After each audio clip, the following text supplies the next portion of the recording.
And last week, the subtitle of the message was, "If it doesn't fit, don't wear it." Y'all remember that one? It wasn't last week, it was the week before that, because last week was Fall Festival. So we talked about this guy named David, who was getting ready to go into battle because he's the only one that stepped up. And he said, "You know what? I'll go fight this giant, this Philistine. I'll go fight him." And so King Saul says, "You know what? You're just a kid. This Goliath guy has been a man of war since his youth." And David's like, "You know what? I don't care. God's on my side." So King Saul gives him his own armor, and David's fumbling around with it, and he realizes, it really doesn't fit me, and I'm not used to it, so I'm not wearing this. And so he drops the armor off. Okay.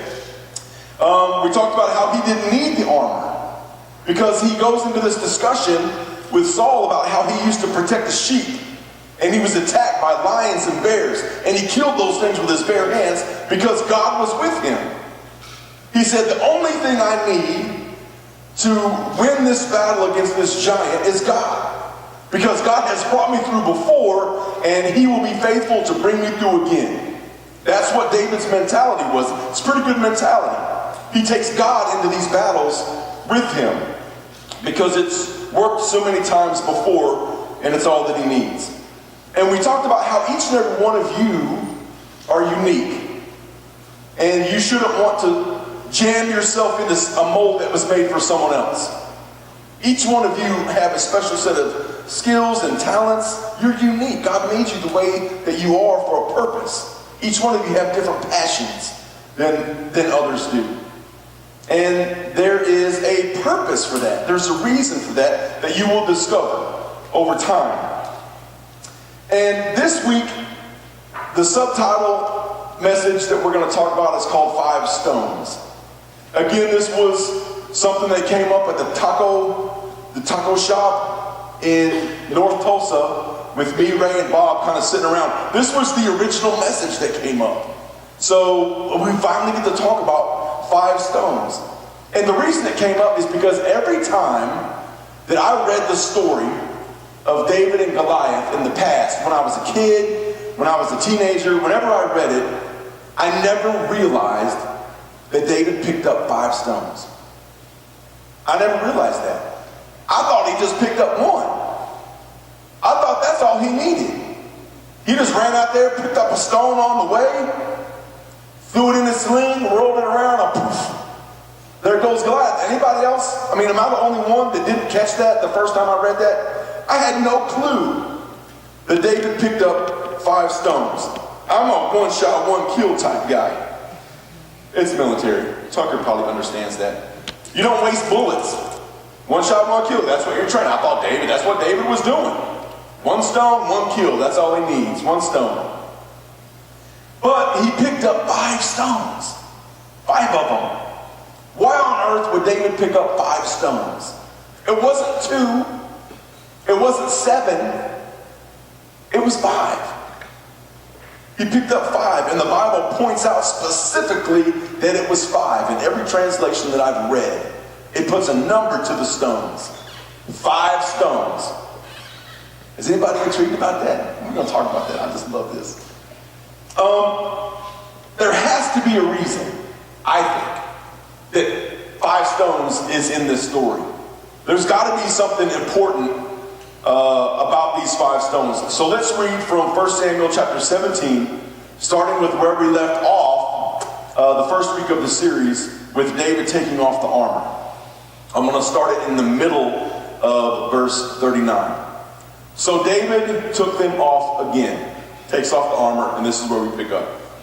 He picked up 5 smooth stones from a stream and put them into his shepherd's bag. Then, armed only with his shepherd's staff and sling, he started across the valley to fight the Philistine. Goliath walked out towards David with his shield bearer ahead of him, sneering in contempt of this ruddy-faced boy. "Am I a dog?" he roared at David, "that you come at me with a stick?" And he cursed David by the names of his gods. "Come over here and I'll give your flesh to the birds and wild animals," Goliath yelled.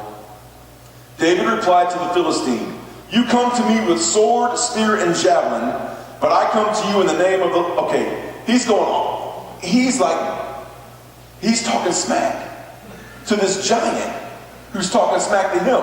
And the only thing David has is 5 stones and a bag on his hip and a sling. And he's talking smack. I find that hilarious. He's talking smack to this guy. I come to you in the name of the Lord of heaven's armies, the God of the armies of Israel, whom you have defiled. Today the Lord will conquer you, and I will kill you and cut off your head. Man, he is going off on this dude. I just love it. I will cut off your head. And then I will give the dead bodies of your men to the birds and wild animals, and the whole world will know that there is a God in Israel. And everyone assembled here will know that the Lord rescues his people, but not with sword and spear. This is the Lord's battle, and he will give you to us. As Goliath moved closer to attack, David quickly ran out to meet him. Reaching into his shepherd's bag and taking out a stone, he hurled it with his sling and hit the Philistine in the forehead, and the stone sank in. I guess that means it's like stuck. Like it's stuck like way back in the bone somewhere and like killed his brains. Stuck in it. That's a hard stone throw. It's stuck in Goliath's head. And it says Goliath stumbled and fell face down on the ground. So David triumphed over the Philistine with only a sling and a stone, for he had no sword. Then David ran over and pulled Goliath's sword from its sheath, and David used it to kill him and cut off his head. He cut off his head with the guy's own sword. That is sick, dude. This dude is for real. David is for real. He is not messing around. So 5 stones. We're going to talk about 5 stones. The thing that I picked up on was that he didn't just randomly pick up 5 rocks. The Bible said that he chose 5 stones. There's another translation that I read last week in my office that said he selected 5 stones. So I think that this is important because by choosing or by selecting, that means that there were options, but he had to pick with purpose. You know what I'm talking about? For instance, I got some rocks up here. Skipping rocks. When you go down to the river or to the lake, you can't just skip any old rock. You got to look for the right one. And this is perfect. This is an absolutely perfect skipping rock. And you know you've been there. You know you've tried to skip the round ones. You've tried to skip the big ones. And you've tried to skip the ones that barely even weigh anything, that just do whatever they want to do. But if you pick the perfect skipping rock, and you get that perfect form, and you sling it sidearm, and you watch that thing just go. Who's done that before? Can you do it with the wrong rock? No. But if you pick the perfect skipping rock, it will work. Okay? Now, if it's too thin, then what you have is when you throw it, it cuts right down into the water. Who's seen that happen? It's gone. Okay? If it's not thin enough, then when you skip it, it just goes right down in the water.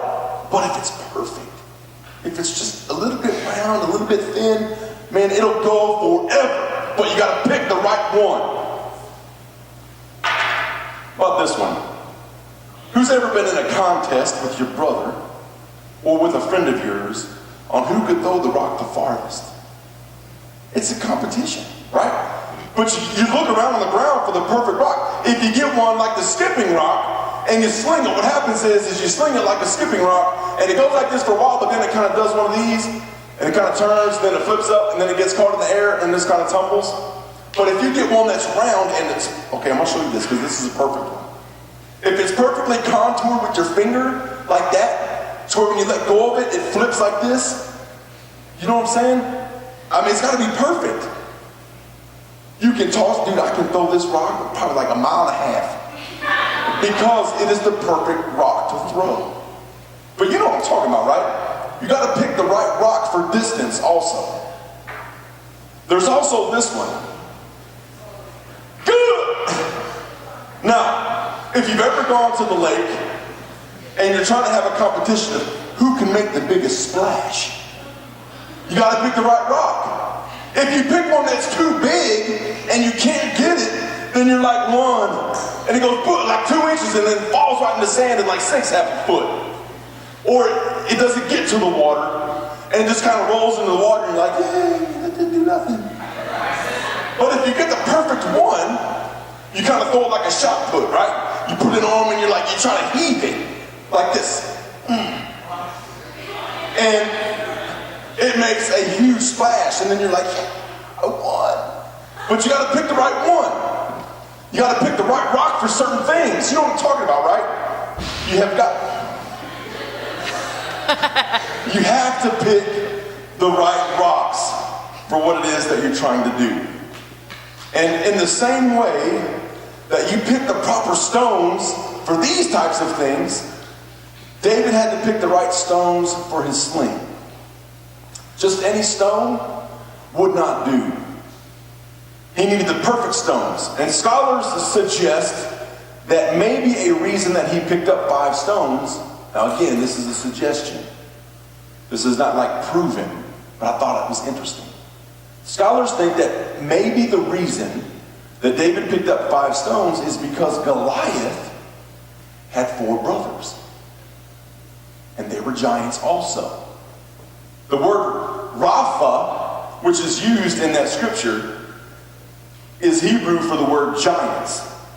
And in 2 Samuel, it mentions 3 names of giants or descendants from the Rapha, which is this giant clan. The names are Goliath, and it uses the word Elhanan, simply meaning David. When it talks about that, it says Elhanan killed Goliath. That just means David. There's a guy named Ishbi-Benob. I would want to be a giant if that was my name. If my mom dared name me Ishbi-Benob, there better be something awesome about me. There was a guy named Saph, and then in verse 20 it says that there is another, but he's not named. It just says that he's another really giant person from this community of Rapha. Now Goliath also had a brother that's mentioned in 1 Chronicles chapter 20 verse 5, and his name is Lahmi, which is Lahmi. So scholars believe that these other 4 giants were Goliath's brothers. So maybe, just maybe, that's a reason that David picked up 5 stones. Maybe David's thinking, if I go out here and I kill Goliath, I'm probably going to get attacked by his 4 brothers. You would stick up for your brother, right? So maybe that was his mentality. I mean, it is possible. But that cannot be proven. It's just a suggestion. Here are my thoughts on why he picked up 5 stones. I think that David picked up 5 stones in order to be prepared for battle.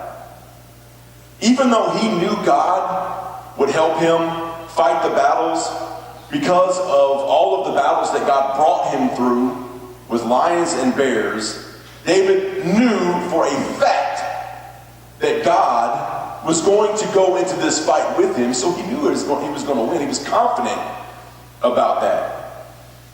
But still, David was preparing for battle. He was prepared to fight. There's something about being prepared that I think is central to the theme of the whole story. And not only a little bit prepared, but so prepared that you have chosen all the right stones to put in your bag. So here's my question. What stones do you have in your bag to help you fight your everyday battles when they come? I think you need to have the right ones. You need to have the right stones in your bag so that you can be prepared to reach in there and grab one of those stones to fight the battles that you face every single day. And I want to share with you 5 of my personal stones that I use to fight believe it or not, I got issues. I go through battles every day just like you do. But I have 5 stones that I use to battle the enemy when he tries to get at me. Okay? These are in no particular order. One of my stones that I pull out is I sing at the top of my lungs. And if y'all was paying attention a while ago, my microphone was on during the first song, and I heard myself for just a second. I was like, what the heck? And I had to mute myself real quick. It was terrible. But if I'm having a terrible day, I will get in my car and I will throw on some music and I'll go down the road looking like an idiot. I don't even know what people are thinking. But I am singing at the top. I might even have the windows down. But I am letting it go. I am belting it out. And I would suggest that some of you probably do the same thing. If you're having a terrible day, sing at the top of your lungs. That's one of my stones that I break out. Another one of my stones is that I talk to God, I talk to my wife, or I talk to my kids. If I'm having a bad day, or if somebody's trying to steal my joy, or if something's going on up here, that I'm just like, man, that's getting under my skin pretty bad. I'll shut my office door, and I'll have a conversation with God about what's going on. And that'll kind of calm me down. There's been times I've called my wife and said, hey, dude, are you at lunch? Can you take a break? I need you to talk me off the cliff right now. I'm about to go off. And I don't know why. I need some help. And she'll talk with me and give me some, she's much smarter than me. She'll give me some good advice, and, I calm down a little bit. Anytime that I talk to my kids, it's awesome. The enemy hates that, because I get so happy when I talk to my kids. I mean, they may just ramble on and ramble on and ramble on, and I may be like, oh my gosh, this story's taking forever. I still listen, but I love it when they tell me stories or when they talk about stuff that they're interested in. It just makes my day. I love it. I love hearing them jabber. The third rock that I have is I pull out a rock of speaking life into another person. Believe it or not, I have a lot of people that come up to my office during the week. And some of them are fairly scheduled. Once a week, they'll come up on a certain day. And they may be students, they may be some adults. But anytime that I get a chance to sit down and listen to somebody just kind of vent, and I can speak life into somebody else, that really kind of puts me in a great mood. It doesn't matter what kind of day I'm having. If somebody comes up and says, Jamie, dude, I'm having a terrible day. Can I come by your office after lunch? I'll say, sure, come on up. And we talk. I love talking with people. So that's one of the stones I pull out of my bag too. Another one, stone number 4, I look at pictures that show me how blessed I am. Anybody ever do that? I'm like a girl when it comes to pictures. I go through pictures, and I go through my Facebook albums probably once a week. I look at pictures of the youth group. I look at pictures of my dog from when he was a puppy to now. I look at pictures of vacations when we went to the freaking ocean or whatever, the beach this last summer. Dude, I look at pictures and I go right back to where that place was at. And for just a moment, everything is all good. If I'm looking at old pictures, anybody like looking at old pictures? I love it. If that could be a stone for you, if you're having a terrible day, pull out some of your Facebook albums. You probably got pictures on Facebook you don't even remember putting on there. You probably got Instagram photos from a year and a half ago that you've never gone back through your photos and looked at. Do that every once in a while. It'll probably put a smile on your face. I love doing that. Do that to me? What does that mean? You look at my old photos? You look at my photos? Are you creeping? Oh, you look at photos in yours? Oh, you go through my old photos on Instagram. Okay, I understand. I'm glad that makes you happy, brother. I love that. Keep doing that. Number 5. My last stone is I talk to my friends. I need to talk to my friends just as bad as y'all need to talk to your friends. And I meet with a group of people who we don't meet near enough. Just throwing that out there. But man, when I meet with them, everything is good. We get to pray together. We talk about our marriages and our life situations and where we're disappointed in life, where we're happy in life, where we're going, future plans, all kinds of stuff. When I get a chance to talk to my friends about life, when I get to share life with my buddies, Man, that just does something to me. So those are just my 5 stones. Those are 5 stones that I have in my bag ready to go when the enemy comes at me. And in after sessions, we'll talk about why it's important that you have those things. But when the enemy tries to get at me, man, those are the stones that I pull out.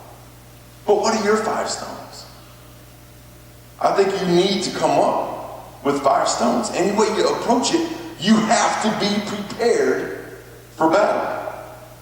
Your everyday battles against giants, against people that are trying to steal your joy, whether it be at your job or at school, whether you're diagnosed with leukemia, whether you're having a bad day with your friends and you feel like they've abandoned you or they don't understand you, or whatever it may be, you have to be prepared to fight because those battles are coming. They will happen. And make no mistake about it, you cannot just randomly pick stones. You can't just randomly do that. You must be careful to pick ones that will hit their target. You got to pick the right stones so that they will hit the target and the enemy will be slayed. Pick your stones with purpose. And remember, here's the last tweetable phrase of the night. Remember this. Trusting in God doesn't mean that you still don't prepare for battle. Amen? Let's stand and pray together.